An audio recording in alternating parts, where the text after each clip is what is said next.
আসসালামু আলাইকুম, কেমন আছো সবাই? আশা করি সবাই ভালো আছো, সুস্থ আছো। হালকেনস্টাইন ইনফিনিটি স্কুল শিওর স্কলারশিপ প্রোগ্রামে তোমাদের সবাইকে স্বাগতম।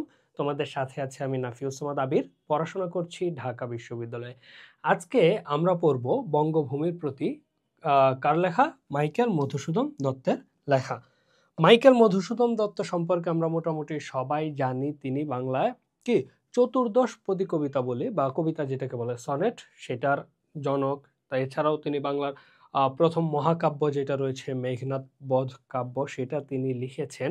এবং তিনি হচ্ছে কি প্রথম জীবনে চিন্তা করেছিলেন যে বাংলা ভাষায় লেখালেখি করে তিনি আসলে জগৎ বিখ্যাত হইতে পারবেন না, এই জন্য তিনি কি বিলাতে চলে যান ভিন্ন ভাষায় সাহিত্য চর্চা করার জন্য। এছাড়াও তিনি হচ্ছে কি হিন্দু ধর্ম থেকে খ্রিস্ট ধর্ম গ্রহণ করেন, যেই কারণে তার নামের পূর্বে বসে কি মাইকেল। তো মধুসূদন দত্ত হয়ে যান মাইকেল মধুসূদন দত্ত। কিন্তু পরবর্তীতে তিনি বুঝতে পারেন নিজের ভুল, যে তিনি আসলে দেখেন যে বাংলা ভাষায় তিনি সাহিত্য রচনা করলে ভালো করবেন, এবং সেই কারণে তিনি বাংলা ভাষা সাহিত্য রচনা করেন এবং বর্তমানে তিনি বেশ বিখ্যাত একজন কবি, এখনও তাকে আমরা স্মরণ করি। আর এই যে তার দেশপ্রেম, সেই দেশপ্রেমকে নিয়েই হচ্ছে এই বঙ্গভূমির প্রতি কবিতাটি। অর্থাৎ মাইকেল মধুসূদন দত্ত তার নিজের যে জন্মভূমি, তিনি জন্মগ্রহণ করেন যশোরের সাগরদাঁড়িতে। তো তার যে জন্মভূমি, মাতৃভূমি, সেই মাতৃভূমির প্রতি ভালোবাসা এবং টান থেকে তিনি এই কবিতাটি রচনা করেছেন। তো এই কবিতায় আমরা দেখতে পাব কি কবির দেশের প্রতি ভালোবাসা, অর্থাৎ দেশ মাতৃকার প্রতি তার শ্রদ্ধার একটা নিবেদন। ওকে, তো দেরি না করে চলো আমরা মূল ক্লাসে চলে যাই। দেখো কবিতাটি বলেছে, রেখো মা দাসেরে মনে এ মিনতি করি পদে, সাধিতে মনের সাধ ঘটে যদি পরমাদ, মধুহীন করোনা গো তব মন কোকনদে। ওকে, এক এক করে আমরা প্রত্যেকটা জিনিস ভাঙি। দেখো, রেখো মা দাসেরে মনে, এখানে দাস বলতে কবি নিজেকে বুঝিয়েছেন, আর মা বলতে দেশকে বুঝিয়েছেন, বা জন্মভূমি বলতে পারো, আমরা জন্মভূমিকে তিনি বুঝিয়েছেন। এ মিনতি করি পদে, মিনতি শব্দের অর্থ হচ্ছে প্রার্থনা। ঠিক আছে, ওকে। সাধিতে মনের সাধ ঘটে যদি পরমাদ, অর্থাৎ মনের আশা পূরণ করতে গিয়ে, যদি আমরা এটাকে মানে চাক্ষরিক অর্থে বাংলায় করি, পূরণ করতে গিয়ে ঘটে যদি পরমাদ। পরমাদ হচ্ছে মূল শব্দ হচ্ছে প্রমাদ, যেটাকে আমরা বলতে পারি ভুল ভ্রান্তি।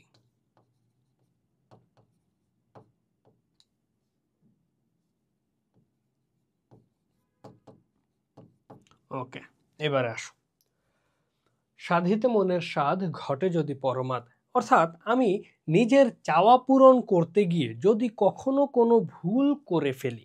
এটা কাকে বলতেছে? জন্মভূমি, দেশমাতৃকার প্রতি বা তার জন্মস্থানের প্রতি। যে রেখো মা দাসের মনে এ মিনতি করি পদে, অর্থাৎ আমাকে মনে রেখো, হে বঙ্গভূমি, তুমি আমাকে মনে রেখো, আমাকে ভুলে যেও না। যদিও আমি কোনো ভুল ভ্রান্তি করে ফেলি, ঠিক আছে, মনের কোনো আশা পূরণ করতে গিয়ে আমি যদি কোনো ভুল ভ্রান্তি করেও ফেলি, মধুহীন করোনা গো তব মন কোকনদে, অর্থাৎ এই মন কোকনদ মানে কোকনদ শব্দ অর্থ হচ্ছে পদ্ম ফুল।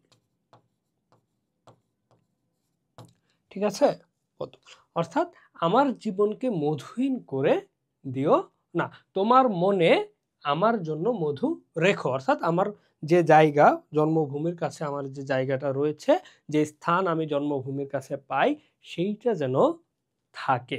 এটা হচ্ছে কি কবি চেয়েছেন। এরপর দেখো, প্রবাসে দৈবের বসে জীব তারা যদি খসে, এ দেহ আকাশ হতে নাহি খেদ তাহে।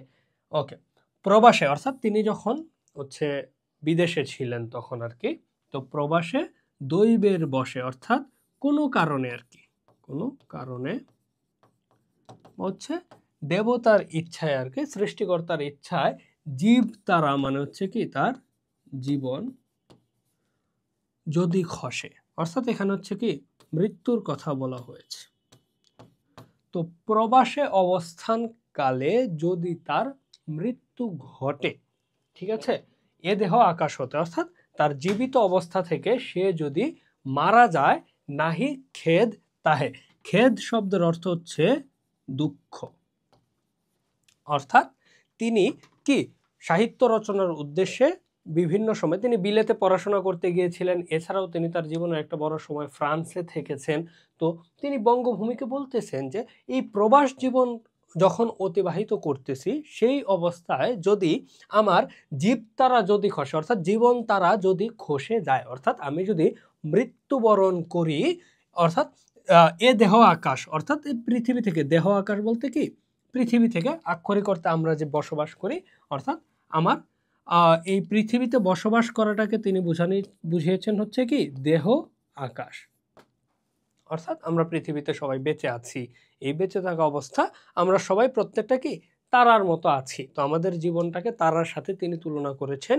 সেই জীবন তারা যদি আকাশ থেকে খসে যায়, আমরা প্রায় সময়ই কিন্তু দেখতে পাই আকাশ থেকে কি তারা খসে যাওয়ার বিষয়টা। তো এই আকাশ থেকে যদি তারা খসে যায় তাতে দুঃখ নাই। কখন দুঃখ নাই? যখন হচ্ছে তার কোনো ভুল ভ্রান্তি থাকলেও কি এই বঙ্গভূমি তাকে মনে রাখবে, তখন তার মনে কোনো দুঃখ থাকবে না। যেমন দেখো, জন্মিলে মরিতে হবে, অমরকে কোথা কবে, চিরস্থির কবে নীর হায়রে জীবন নদে।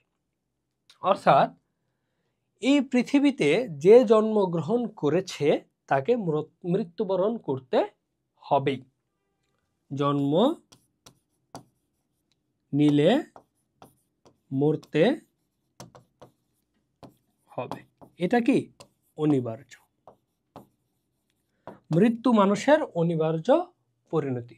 চিরস্থির কবিনীর হায়রে জীবন নদে। জীবন নদ বলতে তিনি মূলত হচ্ছে কি এই যে আমাদের বেঁচে থাকার বিষয়টা আছে সেটাকে বুঝিয়েছেন। এখানে জীবন নদ হচ্ছে কি বেঁচে থাকাকে বোঝানো হয়েছে।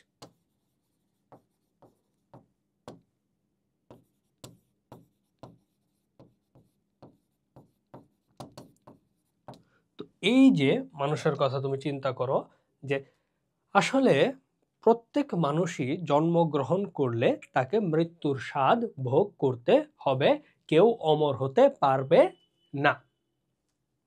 কিন্তু যদি রাখো মনে নাহি মা ডরি সমনে। সমন মানে হচ্ছে মৃত্যুর দেবতা বা মৃত্যু।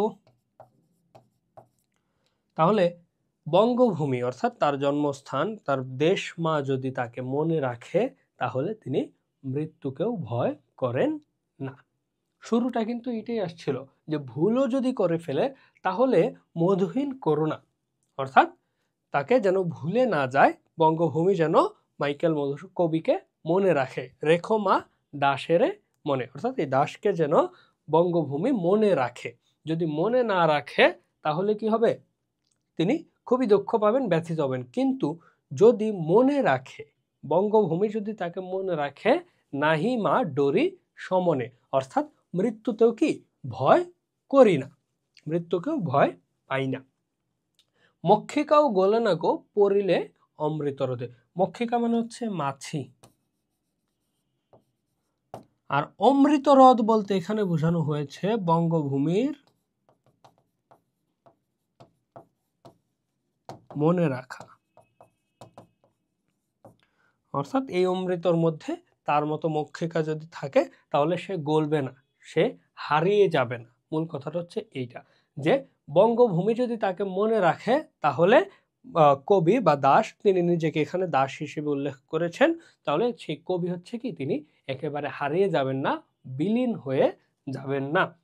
সেই ধন্য নরকুলে লোকে যারে নাহি ভুলে, মনের মন্দিরে সদা সেবে সর্বজন। ওকে, সেই ধন্য নরকুল। নরকুল মানে হচ্ছে পৃথিবী বা মানুষ বসবাস করে যে এই বিষয়টা বোঝানো হয়েছে। লোকে যারে নাহি বলে, অর্থাৎ মানুষ যাকে মনে রাখে সে আসলে এই পৃথিবীতে জন্মগ্রহণ করতে পেরে সে ধন্য হতে পারে। তাহলে সেই ধন্য নরকুলে লোকে যারে নাহি ভুলে, মনের মন্দিরে সদা সেবে সর্বজন। এখানে সেবে বলতে হচ্ছে সেবা করে। এখন এই যে আমরা একটা অন্যতম বিষয়ে চলে আসলাম যে এই যে বঙ্গভূমির কাছে আসলে সে যে মিনতি করতেছে যে আমাকে মনে রেখো, আমাকে ভুলে যেও না, এই জিনিসটা কিভাবে বঙ্গভূমি তাকে কিভাবে মনে রাখবে, এইটার উত্তরই হচ্ছে এখানে আমরা দেখতে পাবো, সেই ধন্য নরকলে লোকে যারে নাহি ভুলে। অর্থাৎ তার দেশের মানুষ যারা আছে তারা যদি সবসময় হৃদয় মন্দিরে তাকে ঠাঁই দেয়, তাকে যদি সেবা করে মনের মধ্যে, তাহলেই কিন্তু সে মূলত ধন্য হবে এবং বঙ্গভূমি তাকে মনে রাখবে এভাবেই।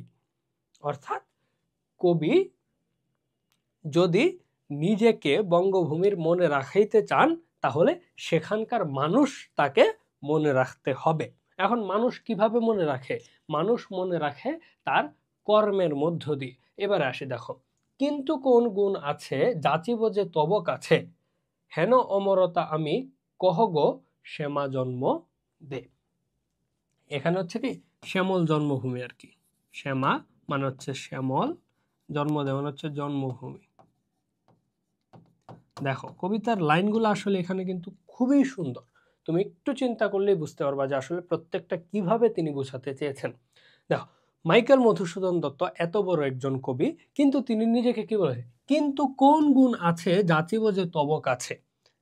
বঙ্গভূমিকে বলতেছে যে আমি তোমার কাছে কিভাবে চাইবো যে লোকজন আমাকে মনে রাখো, আমার তো তেমন কোনো গুণ নাই, আমার তেমন কোনো গুণ নাই যেই গুণের কারণে তোমার কাছে এটা চাইতে পারবো আমি যে মানুষ যেন আমাকে মনে রাখে। হেন অমরতা আমি কহগো শ্যামা জন্মদে, মানে এই জিনিস আমি কিভাবে পাবো, কিভাবে আমি এই হেন অমরতা মানে হচ্ছে এই যে মনে রাখার বিষয়টা, এই মনে রাখার বিষয়টা আমি কিভাবেই আসলে পাবো, বলে দাও আমার জন্মভূমি, তুমিই বলে দাও যে আসলে আমার তো বিশেষ কোনো গুণ নাই, আমি কিভাবে মানুষের মাঝে নিজের ঠাঁই করে নিতে পারি যেন কেউ আমাকে না ভুলে। তবে যদি দয়া করো ভুল দোষ গুণ ধরো, অমর করিয়া বর দেহদাসে সুবরতে। অর্থাৎ ভুল দোষ গুণ যাই থাকুক না কেন সেটা ধরে তুমি কিন্তু আমাকে অমর করে দিতে পারো। ভুল দোষ যাই থাকুক না কেন তুমি যদি দয়া করো, তাহলে অবশ্যই আমাকে কি মনে রাখবে মানুষ এবং আমি সকলের মনে থাকতে পারবো। ফুটি যেন স্মৃতি জলে মানুষে মা যথা ফলে, মধুময় তাম্রস কি বসন্ত কি শরৎ। তাম্রস হচ্ছে পদ্ম ফুল, তাম্রস মানে পদ্ম।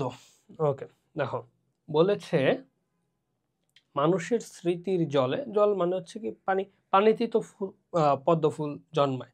তো বলতেছে বসন্ত হোক বা শরৎ, শরৎ মানে হচ্ছে কি শরৎ, তো বসন্তে হোক বা শরতে হোক না কেন, ঠিক আছে, মানুষের স্মৃতিতে যেন আমাকে তারা মনে করে। ঠিক আছে, এই দেখো, ফুটি যেন স্মৃতি জলে মানুষে মা যথা ফলে, মধুময় তাম্রস কি বসন্ত কি শরৎ। অর্থাৎ যেখানে মধুময় পদ্ম ফুল জন্মায় সেখানেই যেন আমি ফুটে থাকি মানুষের স্মৃতি, বসন্ত হোক বা শরৎ হোক, কি পদ্ম ফুলের মতো আমি যেন কি সকলের স্মৃতিতে থেকে যেতে পারি। এই জিনিসটাই হচ্ছে কবির কামনা। তাহলে আমরা ধাপে ধাপে একটু আবারও জিনিসটা দেখে ফেলি কি বোঝানো হয়েছে। এখানে কবি বঙ্গভূমির কাছে চাচ্ছেন বঙ্গভূমি যেন তাকে মনে রাখে, তাকে ভুলে না যায়। এবং সেই মনে রাখাটা কিভাবে হবে? মনে রাখাটা হবে হচ্ছে যেন লোকজন এই পৃথিবীতে বা তার বঙ্গভূমিতে মানে তার দেশমাতৃকায় যারা আছে সেই মানুষগুলা যেন তাকে না ভুলে। দেখো, জন্মগ্রহণ করলে একজন মানুষকে মৃত্যুবরণ করতে হবে, এটা অনিবার্য, কিন্তু কবি চাচ্ছেন যে মানুষের স্মৃতিতে যেন তিনি থাকতে পারেন। তিনি এটাও বলছেন যে আমার তো বিশেষ কোনো গুণ নাই যেই গুণের কারণে আমি বঙ্গভূমির কাছে চাইতে পারবো যে মানুষ যেন আমাকে মনে রাখে।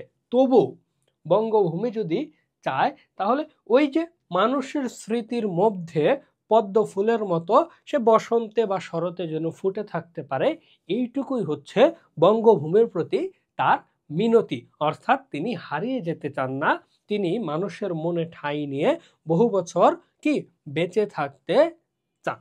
রেখো মা দাসের মনে এ মিনতি করি পদে। অর্থাৎ পৃথিবীর মানুষ যেন বা তাকে ভুলে না যায়, সেটাই হচ্ছে মূলত এই কামনা বঙ্গভূমির প্রতি কবি মাইকেল মধুসূদন দত্তের।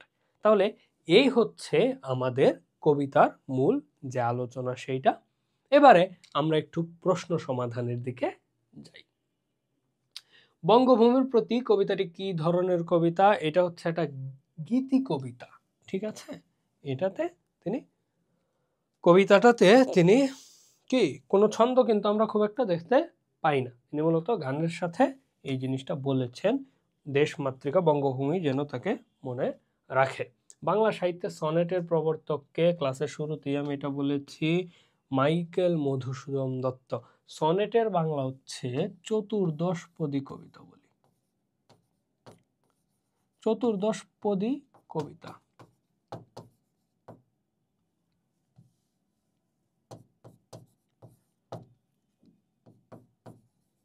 এটা তো হচ্ছে কি 14টা বাক্য থাকে, চরণ থাকে এবং প্রতি চরণে 14টা বর্ণ থাকে। মাইকেল মধুসূদন দত্ত এটার জনক। রেখো মা দাসের মনে, এখানে দাস কে? এখানে দাস হচ্ছে কবি মাইকেল মধুসূদন দত্ত। তিনি নিজেকে এখানে কি দাস হিসেবে উল্লেখ করেছেন। এরপর চিরস্থির কবে নীর হায়রে জীবন নদে, চরণটিতে জীবনের কোন সত্য প্রকাশিত হয়েছে একটু খেয়াল করো। চিরস্থির কবে নীর হায়রে জীবন নদে, অর্থাৎ এই পৃথিবীতে কেউ কিন্তু আজীবন বেঁচে থাকে না। একটা জিনিস বলে নি, এই নীর মানে হচ্ছে কি পানি। কিসের সাথে মিলিয়ে পানি শব্দ? এই যে জীবন নদ, নদীতে যেমন পানি থাকে, ঠিক আছে, তাহলে নদীতে পানি সবসময় তো বয়ে চলে, তাই না? তো পৃথিবীতেও মানুষ যারা আছে এই জীবনেও কি পানিটাও কি স্থির না, সবসময় কি গতিশীল। তাহলে এখানে কি বোঝানো হয়েছে? চিরস্থির কবে নীর জীবন হায়রে জীবন নদে। তাহলে এই যে স্থির অবস্থায় কেউ আজীবন থাকে না, তাকে সবসময় কি জীবন থেকে কি জীবনের অবসান, জীবন অবসান অর্থাৎ মৃত্যুবরণ একজনকে করতেই হয়। তাহলে নদী যেমন গতিশীল হয়ে এক জায়গার পানি অন্য জায়গায় চলে যায়, তাহলে মানুষকেও ইহকাল থেকে পরকালে চলে যেতে হয়। তাহলে এটা হচ্ছে কি অস্থায়ী একটা জীবন আমাদের, আমরা স্থায়ীভাবে পৃথিবীতে বসবাস করতে পারি না। কবি মাইকেল মধুসূদন দত্ত বঙ্গভূমির প্রতি কবিতায় নিজেকে গুণহীন বলে উল্লেখ করেছেন। এর মাধ্যমে তার কোন দিকটি প্রকাশ পেয়েছে? আমি কিন্তু বলেছিলাম যে এত বড় কবি নিজেকে বলতেছেন তার বিশেষ কোনো গুণ নাই, যেই কারণে তিনি বঙ্গভূমির কাছে চাইতে পারেন যে তাকে যেন মনে রাখে। তাহলে এই ক্ষেত্রে তিনি বড় কবি হওয়া সত্ত্বেও বিনয় প্রকাশ করেই কিন্তু এটা বলেছেন যে আমার তো আসলে কি বিশেষ কোনো গুণ নাই যে কারণে আমাকে মনে রাখা যায়, কিন্তু তবুও যদি সম্ভব হয় পদ্মফুল যেভাবে ফুটে সেভাবেও আমি ফুটে থাকতে চাই। জীবননদ বলতে কবি কি বুঝিয়েছেন? জীবননদ বলতে কবি বুঝিয়েছেন কি তার সমগ্র জীবনকে। সাধিতে মনের স্বাদ ঘটে যদি পরমাদ, এখানে পরমাদ শব্দের অর্থ কি এটাও আমি বলেছি, লিখে দিয়েছিলাম। পরমাদ শব্দের অর্থ হচ্ছে কি ভুল ভ্রান্তি বা প্রমাদ, মানে এটাকে পরমাদ একত্রে মূল শব্দটা হচ্ছে কি প্রমাদ। মরিতে চাহি না আমি সুন্দর ভুবনে, মানবের মাঝে আমি বাঁচিবারে চাই, এই মর্মার্থের সাথে বঙ্গভূমির প্রতি কবিতার কোন চরণটি অমিল প্রকাশ করে? বলেছে মরিতে চাহি না আমি সুন্দর ভুবনে, মানবের মাঝে আমি বাঁচিবারে চাই, অর্থাৎ আমি এই পৃথিবীতে মরতে চাই না, পৃথিবীতে বেঁচে থাকতে চাই, মানুষের মাঝে বেঁচে থাকতে চাই। এখানে দেখো তো, যাচিব যে তব কাছে মিলে না, জন্মিলে মরিতে হবে ঘটে জীবন তবে যদি দয়া কর, জন্মিলে মরিতে হবে, আর এখানে মরিতে চাহি না আমি সুন্দর ভুবনে। তাহলে এখানে মরে যাওয়ার কথা বলা হয়েছে, এখানে মরতে না চাওয়ার কথা বলা হয়েছে। তাহলে এই দুইটা কি অমিল প্রকাশ করে, আমরা সহজেই বুঝতে পারি, তাই না? যে জন্মিলে মরিতে হবে, মাইকেল মধুসূদন দত্ত এই জিনিসটা অ্যাকসেপ্ট করে নিয়েছেন যে আমার যদি জন্মগ্রহণ করি আমি, তাহলে আমাকে মৃত্যুবরণ করতে হবে। এইখানে কিন্তু এই জিনিসটা মেনে নেওয়ার অ্যাকসেপ্টেন্সের বিষয়টা এখানে নাই, অনুপস্থিত। এরপরে আসো, অমৃত হ্রদে পড়লে কি গলে না? মক্ষিকা, আমি লিখছিলাম কিন্তু মক্ষিকাও গলে না গো। তাহলে মক্ষিকা মানে হচ্ছে কি মাছি, ঠিক আছে, ওকে, পরে যদি আমরা যাই, বঙ্গবন্ধুর প্রতি কবিতাটির বৈশিষ্ট্য কি? মাইকেলের জীবনের প্রয়োগ, সাধু ভাষার ব্যবহার, উপমার চমৎকার প্রয়োগ। দেখো, রেখমা দাসের মনে এমিনতি করি পদে, সাধিতে মনের সাধ, ঘটে যদি পরমাদ। তাহলে এখানে তুমি চিন্তা করো, এখানে কিন্তু আমরা একটা কি সাধু ভাষার প্রয়োগ দেখতে পাই। কারণ সাধিতে মনের সাধ, ঘটে যদি পরমাদ, তাহলে এখানে সাধু ভাষা আছে। উপমার চমৎকার প্রয়োগ, অবশ্যই পদ্ম ফুল, পদ্ম বাগান, এই বিষয়গুলোর উপমা আমরা এখানে দেখতে পেয়েছি। তারপরে মাইকেলের জীবনের প্রয়োগ তো আর আমরা এখানে দেখতে পাচ্ছি না। তাহলে এটা হচ্ছে কি 2 ও 3 হচ্ছে সঠিক উত্তর। এরপর দেখো, বঙ্গভূমির প্রতি কবিতায় কবি দেশমাতৃকার কাছে যে আবেদন করেছেন, তাহলে কি আবেদন করেছেন? দেশমাতৃকা যেন তাকে মনে রাখে। তো মনে রাখার জন্য তাকে কিরকম হইতে হবে? তাকে অবশ্যই কি খ্যাতিমান হইতে হবে। আর এই যে খ্যাতিমান না হইলে কি মানুষ মনে রাখে না। আর এই খ্যাতিমান হওয়ার বিষয়টা কিভাবে আসে? দেশমাতৃকা যদি তাকে আশীর্বাদ দেয় তবেই হয়। তাহলে তাকে মনে রাখতে, তাকে খ্যাতিমান করতে, তাকে আশীর্বাদ করতে, এই তিনটাই হচ্ছে এটার সঠিক উত্তর। এরপর যদি আমরা দেখি, দেশকে কবি মাইকেল মধুসূদন দত্ত কি হিসেবে কল্পনা করেন? স্বাভাবিকভাবেই মা হিসেবে, রেখো মা দাসের মনে এমিনতি করি পদে। তাহলে দেশকে তিনি মা হিসেবে কল্পনা করেন। আমরা তো বারবার দেশ মাতৃকা বলি, তাই না? তাহলে দেশ হচ্ছে মায়ের মতন। এবারে আসি প্রশ্ন, মানস শব্দের অর্থ কি? কবি দেশমাতৃকার স্মৃতিতে অমর হয়ে থাকতে চান কেন? উদ্দীপকের রিপনের সঙ্গে বঙ্গভূমির প্রতি কবিতার মাইকেল মধুসূদন দত্তের সাদৃশ্য কোথায়? কিছু বৈসাদৃশ্য থাকলেও উদ্দীপকের রিপন মধুসূদন দত্তেরই প্রতিচ্ছবি। এবার চলো আমরা একটু উদ্দীপকটা পড়ে ফেলি নাকি। রিপন উচ্চশিক্ষায় শিক্ষিত হওয়ার জন্য কানাডায় গমন করে, কিন্তু কানাডায় গিয়ে বঙ্গভূমি বাংলাদেশের কথা তার বারবার মনে পড়ে। এই দেশের স্মৃতিগুলি তাকে শুধুই তাড়া করে বেড়ায়। সে কানাডায় কিছুতেই শান্তি পায় না। তাই রিপন তার বড় ভাইয়ের কাছে চিঠি লিখে কানাডায় থাকার ব্যাপারে অনিচ্ছা প্রকাশ করে, কারণ জন্মভূমি বাংলাদেশকে সে কিছুতেই ভুলতে পারে না। নিরুপায় হয়ে রিপনের ভাই প্রত্যুত্তরে তাকে দেশে আসার পরামর্শ দেয়।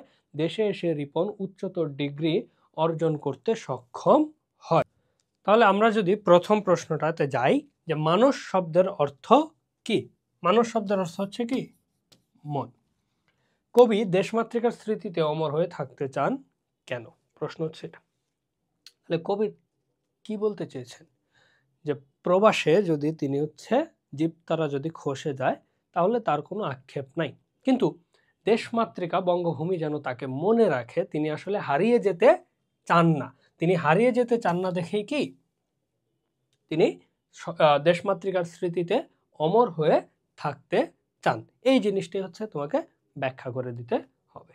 এরপর উদ্দীপকের রিপনের সঙ্গে জন্মভূমি কবিতার কবি মাইকেল মধুসূদনের সাদৃশ্য কোথায়? এই যে দেশপ্রেমের বিষয়টা, তিনি কি মাতৃভূমিকে ভুলতে না পারা, তাদের সাদৃশ্যের বিষয় হচ্ছে মাতৃভূমিকে ভুলতে না পারা। এইটাই দেশের প্রতি টান। তুমি সহজে যদি লিখতে যাও তাহলে হচ্ছে দেশপ্রেম লিখতে পারো, এটাও বলা যায়। এরপর কিছু বৈসাদৃশ্য থাকলে উদ্দীপকের রিপন মধুসূদন দত্তেরই প্রতিচ্ছবি। এখানে একটু বিষয়, কিছু বৈসাদৃশ্যের বিষয়টা তুমি একটু চিন্তা করো, কোথায় কোথায় বৈসাদৃশ্য রয়েছে। যেমন দেখো, এইখানে রিপন কি কানাডায় গিয়েছে উচ্চ শিক্ষার জন্য, সে দেশকে ভুলতে পারে না দেখেই কিন্তু সে দেশে ফেরত চলে আসে। কিন্তু মাইকেল মধুসূদন দত্তের কিন্তু এই জায়গাটাতে একটু পরিবর্তন রয়েছে। মাইকেল মধুসূদন দত্ত তিনি বলেছেন যে তিনি যদি বিদেশে মারা যান সেইটা কিন্তু সমস্যা না। তিনি জানেন যে জন্মগ্রহণ করলে প্রত্যেককেই মৃত্যুবরণ করতে হবে, কিন্তু বঙ্গভূমি যেন তাকে ভুলে না যায়, সেটা হচ্ছে মাইকেল মধুসূদন দত্তের একটি চাওয়া। তো তাকে যেন বঙ্গভূমি মনে রাখে, বঙ্গভূমি যেন তাকে মনে রাখে, সেটা তিনি চেয়েছেন। আর এইখানে রিপনের ক্ষেত্রে কিন্তু আমরা দেখতে পাই যে রিপন সেই জিনিসটা চায় নাই। রিপন শুধুমাত্র দেশপ্রেমে, দেশের প্রতি টানে দেশে এসে থাকতে চেয়েছে। ওকে, এরপরে যদি আমরা যাই পরের প্রশ্নে, আমরা তো এটাই তো মোটামুটি বুঝতে পেরেছো, এটাই তুমি ব্যাখ্যা করে দিবা যে এই বৈসাদৃশ্যগুলো আছে আর বাকি সবগুলা এক। বৈসাদৃশ্য কোন জায়গায়? মাইকেল মধুসূদন দত্ত বিখ্যাত হতে চেয়েছেন, আশীর্বাদ চেয়েছেন, রিপনের ক্ষেত্রে সে সেটা চায় নাই। বাকি দেশপ্রেমের দিকটা উভয়ের মধ্যেই বিদ্যমান। এবারে আসি আমার পরের প্রশ্ন। হ্যাঁ, জন্ম আমার ধন্য হলো মাগো, এমন করে আকুল হয়ে আমায় তুমি ডাকো। তোমার কথায় কথা বলি পাখির গানের মতো, তোমার দেখায় বিশ্ব দেখি বর্ণ কত শত। তুমি আমার খেলার পুতুল, আমার পাশে থাকো মাগো, এমন করে আকুল হয়ে আমায় তুমি ডাকো। অর্থাৎ দেশ তাকে যে ডাকে, তার দেশের কাছ থেকে সে যে জিনিসগুলো পেয়েছে সেই কথাই বলা হয়েছে আর কি। কবি কিসে ভয় পান না, তিনি সমনে ভয় পান না। নাহিমা ডোরি সমনে, সমন হচ্ছে কি মৃত্যু বা মৃত্যুর দেবতা আর কি, মৃত্যুর দেবতা। সেই ধন্য নরকুলে লোকে যারে নাহি বলে, কথাটি ব্যাখ্যা করো। মানুষ তার কর্মে বাঁচে, অর্থাৎ মানুষ যা করে তা করেই সে বেঁচে থাকে। এটার একটা তোমরা ভাব সম্প্রসারণও পড়ছো, কীর্তিমানের মৃত্যু নেই, তাই না? এখন পুরো ভাব সম্প্রসারণ তো আর লিখে দিতে পারবা না, ওইটারই একটা তোমাকে লিখে দিতে হবে। অর্থাৎ পৃথিবীতে তারাই মনে ধন্য আসলে যে যাদেরকে মানুষ কখনো ভুলে না, যারা তার কর্মের মাধ্যমে মানুষের মনে এমনভাবে জায়গা করে নিতে পারে যেন তারা পৃথিবীতে আজীবন বেঁচে থাকে। এই বেঁচে থাকা বলতে আক্ষরিক অর্থে বেঁচে থাকা না, মানুষের মনে বেঁচে থাকা। মানুষ যখন তোমাকে মনে রাখবে তখনই প্রকৃতপক্ষে তুমি ধন্য হতে পারবা। এরপর দেখো গ নম্বরে, বঙ্গভূমির প্রতি কবিতা ও উদ্দীপকের মধ্যে বিদ্যমান সাদৃশ্য নির্ণয় করো।